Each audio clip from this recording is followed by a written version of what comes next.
함수 fx를 그려보겠습니다. x가 0보다 작은 부분은 마이너스 3x 곱하기 x 플러스 2로 되어 있으므로 이렇게 파란색 그래프를 0보다 작은 부분에 그려줍니다. 그 다음 녹색 그래프가 문제인데 a는 양수라고 했으니까 오른쪽 위로 올라가게 그려야 하고 축의 방정식은 마이너스 2a분의 b이므로 b값이 작아질수록 축은 오른쪽으로 이동하게 되고 x축 밑에 있는 그래프는 접어 올려야 하니까 이렇게 그래프의 움직임을 확인할 수 있습니다.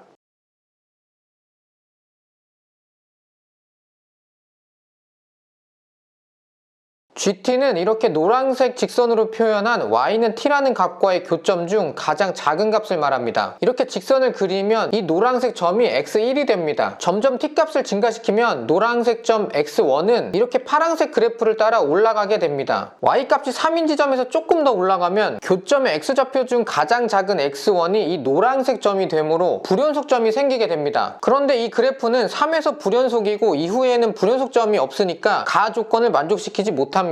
이런 그래프의 경우도 같은 방식으로 해보면 이렇게 y는 t인 직선을 그리고 교점을 표현하면 이렇게 됩니다. t값이 점점 올라가도 파란색 그래프의 변화는 없으니까 아까와 마찬가지로 3까지는 연속하게 됩니다. 이후에 조금 더 t값이 커지면 이렇게 오른쪽에 x1 값이 생기게 됩니다. 앞선 상황과 마찬가지로 3에서 불연속점이 생기게 된 것입니다. 그런데 불연속점이 더 이상 생기지 않으므로 가 조건을 만족시키지 못합니다. 이번에는 이렇게 녹색 그래프에서 x축으로 접힌 부분의 높이가 파란색 그래프보다 높은 상태를 확인해 보겠습니다. 마찬가지로 t값을 키우면서 x좌표 값이 가장 작은 교점의 움직임을 따라가 보면 마찬가지로 3에서 불연속점을 가지게 됩니다. 이후 이렇게 또 부드럽게 진행이 되다가 녹색 그래프의 최대값보다 t값이 더 커지면 이렇게 불연속점이 추가로 생기게 됩니다. 가 조건에서 이야기한 t는 4에서 불연속이라는 지점이 이곳이고 녹색 그래프 중에서 x축에 의해 접혀 올라간 부분의 최대값이 4가 됩니다. 이제 나 조건에 대해서 알아보겠습니다. 3의 우극한 값이 3분의 2이므로 이렇게 3보다 조금 큰 지점에서 내려가면 3이 되기 직전까지 이렇게 노란색 교점이 위치하고 있습니다. 여기서 그대로 내려가면 우극한 값이기 때문에 3이었을 때 이렇게 교점이 있으면 왼쪽에 있는 교점이 아니라 오른쪽에 있는 교점의 x좌표 값이 3분의 2라는 것을 알려준 조건입니다. 녹색 그래프에서 x축에 의해 뒤집어진 부분의 최대값이 4이므로 이렇게 마이너스를 붙여서 식을 정리하고 3분의 2,3을 지난다는 정보를 이용해서 대입을 하면 마이너스 27은 4a 플러스 6b와 같다는 식이 나옵니다. 또한 최대값이 4라는 정보를 이용하여 식을 이렇게 표준형으로 고치면 이렇게 식이 정리되고 양수 a에 마이너스를 붙인 앞부분에는 무조건 음수 또는 0이 나올 거니까 앞부분이 0일 때 뒷부분인 4a분의 b의 제곱이 최대값인 4가 되게 됩니다. 양변에 a를 곱해서 식을 이렇게 정리해 놓고 앞선 식과 연립해서 풀면 됩니다. 4a를 4분의 b의 제곱으로 치환하고 정리하면 이렇게 되고 인수분해하면 b 플러스 18 곱하기 b 플러스 6은 0이 됩니다. b가 마이너스 18인 경우와 b가 마이너스 6인 경우 a를 각각 구하면 a는 4분의 81 또는 a는 4분의 9가 됩니다. b는 마이너스 18이고 a는 4분의 81인 경우 이 접혀진 녹색 2차 함수의 축을 구해보면 이렇게 계산해서 9분의 4가 나오게 됩니다. 그런데 그래프 모양을 보면 축은 3분의 2보다 오른쪽에 있어야 하는데 9분의 4는 3분의 2보다 작은 수니까 이 경우는 불가능합니다. 이번에는 b는 마이너스 6이고 a는 4분의 9인 경우 축의 방정식에 대입을 하면 이렇게 3분의 4가 되고 이 경우는 3분의 2보다 큰 수이므로 가능하게 됩니다. 축이 3분의 4니까 최대값의 좌표는 3분의 4,4라는 것을 알게 됐습니다. 마지막으로 g4를 구하면 이렇게 y는 t인 노란색 직선이 만나는 교점 중에 가장 작은 x의 좌표값은 3분의 4니까 대입해서 정리하면 답은 40이 됩니다.